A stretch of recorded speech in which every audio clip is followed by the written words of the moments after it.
はい、お元気ですか。いよいよ大統領選挙の投票日11月3日まであと10日を残すところとなりました。今日はね、面白い、タッカー・カールソンの、ニュースプログラムの一部をヘブニーさんが日本語訳にしてくれてたので、それをちょっと皆さんにシェアしたいと思います。どうぞ。Fine once we can vaccinate against COVID-19. Many in authority told us that. They're still telling us that. The state of Virginia has announced that when a vaccine finally does arrive, it will be mandatory. Not all vaccines. Virginia will not require vaccines for hepatitis or HIV. They won't require a vaccine for meningitis either, despite the fact that meningitis kills a lot more, say, college students than coronavirus does. But once we get a corona vaccine, they're telling us, all will be well. But now they've changed that. Not true anymore. According to a new announcement from the World Health Organization, a vaccine, even if we get one, will not be the end of all of this. It will never end. You can get your injection, they'll make you get it, but you'll still be under arrest. The World Health Organization says that finding a vaccine is not the goal. Reordering society is the goal. Quote, we cannot go back to the way things were. That's a direct quote from the leader of the World Health Organization, Dr. Tedros, who, by the way, is not really a doctor. Because COVID-19 is not a public health crisis, really, or even a mere virus. According to Tedros, COVID-19 is, in fact, and this may surprise you, COVID-19 is really about global warming. Wow. As he puts it, quote, the COVID-19 pandemic has given new impetus to the need to accelerate efforts to respond to climate change. I bet you didn't see that coming. Bill Gates did. He agrees with it wholeheartedly. Earlier this month, Gates posted an essay to his personal website, which you probably haven't seen, arguing that the lesson of the corona pandemic is that the rest of us will have to sacrifice even more to save the Earth from warming. Now, for people who are not billionaire global influencers, this is all pretty confusing. Quick, what does the coronavirus have to do with climate change? Well, for one thing, China caused both of them. That's the obvious link. But that is definitely not the point Dr. Tedros and Bill Gates are making. Both of them bow before China. They would never meaningfully criticize the Chinese government. So you can be assured that's not the connection they're drawing. No. For Dr. Tedros and Bill Gates, pandemic and climate change share a very different connection. Both are useful pretexts for mass social control. Both are essentially unsolvable crises they can harness to bypass democracy and force powerless populations to obey their commands. Now it makes sense. Ever wondered why our leaders consider the coronavirus a major public health crisis, but not, say, suicides and drug ODs? Well, this is why. When a 26-year-old mother in New Hampshire drops dead from fentanyl, Bill Gates and Dr. Tedros don't get more powerful. Her death is useless to them, so they don't care. If you actually wanted to improve people's lives, you would look at things very differently, and you would probably reach very different conclusions about the pandemic. It's an obvious scam.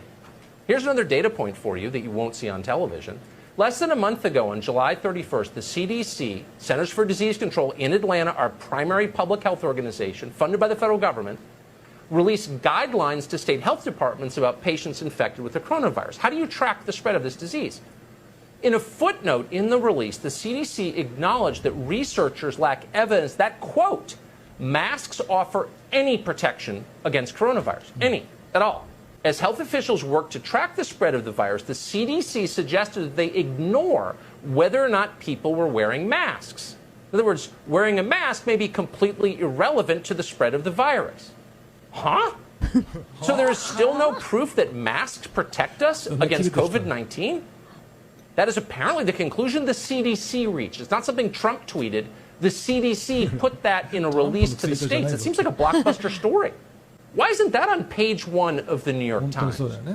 Why is the entire media, the entire leadership class of the United States of America ignoring this? Masks are obligatory. They're mandatory everywhere. Just the other day, Joe Biden announced that if he's elected, you'll be required to wear a mask when you're alone outside. What is going on? You know what's going on. Fear works. The more afraid you are, the more you will accept. Again, a feature of human nature. The more cut off you are from your family and your friends, the more power they have to control you. This is an election year. Democrats want to win in November. The virus is their main shot to win. Nobody disputes that who's looked at the numbers. They are using fear of the coronavirus to achieve that. はい、というこのようなことで、今までなんでこれとこれとこれとこれがつながってるんだろうっていうのがこうなんとなく全体的に見えるすごいいい番組だったなというふうに思います。で、最近本当コロナから始まり、そしてまた大統領選挙とあって、いろんな今まで見えなかったものね、これがかえっていろいろと明らかになってきた年だっていうのがつくづく今年だなと思うんですけれども、その中でこのテレビ番組で言っていたようにいくつかつながってくる共通点っていうのがあったわけですよね。でそれが何かというと、マスク着用を義務付けるっていうこと、それからウイルス、ね、ワクチン接種しなさいよという話と、でここで地球温暖化が必ずそういうことを強く言う人たちは地球温暖化の話をしていた、ね、で結局それは全部何かっていうと、そこに共通するものっていうのは、ね、コントロールすることができる言い訳っていうか、この正当性をつけるものとして用いることができる、それからそこにはグローバルパワーがあるっていうことです。だから国の主権というより、今はそのグローバルパワー、グローバルエリートという人たちはもう見てるのは一個の国ではないわけですよね。世界全体を見ているわけなんです。だからここで本当すごいなと思うんですけれども、今回のねハンター・バイデンの不祥事っていうのが明らかになって、ますますもう Twitter も Facebook も Google も YouTube もすごい検閲、センサーシップかけてるってことがはっきりしましたよね。今までも分かっていたことだし、してきたことは知ってましたけども、もう本当に極端な形で自分たちに都合の良いものというのをバサバサ切って私たちに見えないようにしているってことがはっきりした時でした。で私もYouTube でこれ後で見ようと思っていた番組が結構あったんですけれども、本当この1週間前あたりからバサバサ見られなくなってます。だからセンサーシップはかなり今強化されてますね。でだからでもよく考えてみたらですよ、本当におかしな話なんです。というのは世界中の人たちが YouTube 見てる、 Facebook やっている、 Amazon で買い物してるわけですよね。ってことは彼らが言っていることっていうので私たち世界全部が動くようになっている。だから彼らが教えてくれる情報、これが真理だと言ってくれるもので、そして大手メディアもその一部ですけれども、それが全部私たちが世界を見る眼鏡になってしまっているわけなんです。でそこが公正なジャーナリズムがないということ、これはすごい大変なことですよね。だから言ってみればならば、世界中の情報とか世界中のものの考え方、これがね Google、YouTube、Facebook、Twitter という本当にわずかな、ね、もうハンドフルの、ね、何人にもいないシリコンバレーの人たちによって全部コントロールされている、操作できちゃうっていう状況を今あるってこと、これが非常に大変なことだと思います。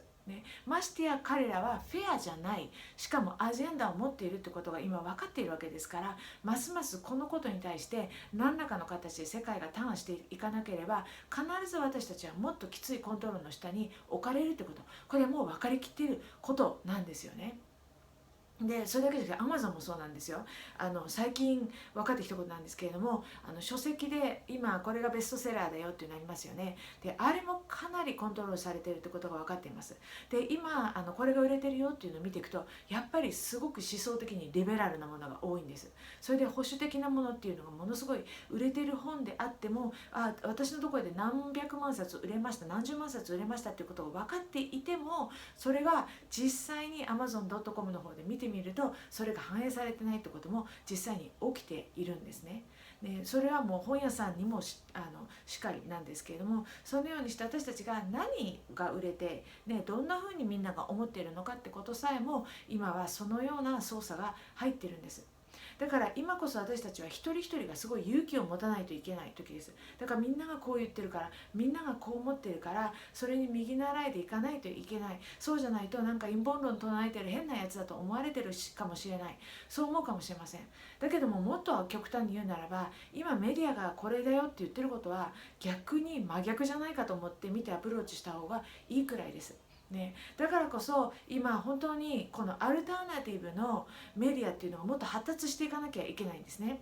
例えば私も今最近パーラーっていうね Facebook に代わるプラットフォームに登録してみました、ね、でまだちょっと使い方もよくわからないんですけれども、そのようなセンサーシップがないところ、ね、そのような広告とかお金の流れを見ながらここがいいよっていうものをまた紹介していけたらいいと思うんですけれども、考えていかないといけないですね。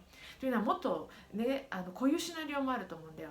例えばこの人たちのみんな犯罪が本当に明るみに出て、そしてそこで正しい裁きがなされていく時、ここでその裁判になっていって、これ全部軒並みアクセスできなくなったらどうなると思います？相当私たちも情報をなくしてしまいますよね。だからやっぱりそういうこともあるってことを考えながら、もう少しずつステージアップしていく必要あると思います。だから本当今回のこととしていろんなことが見させられていますけれども、本当にますます私たち祈っていかないといけないですね。本当に祈って神様の義がなされるように、私たち傍観してどうなっちゃうんだろうじゃなくて、本当に私たち祈って、そしてまた声を発していくことによってこの流れを食い止めるために、ますます立ち上がっていかなければいけないと思います。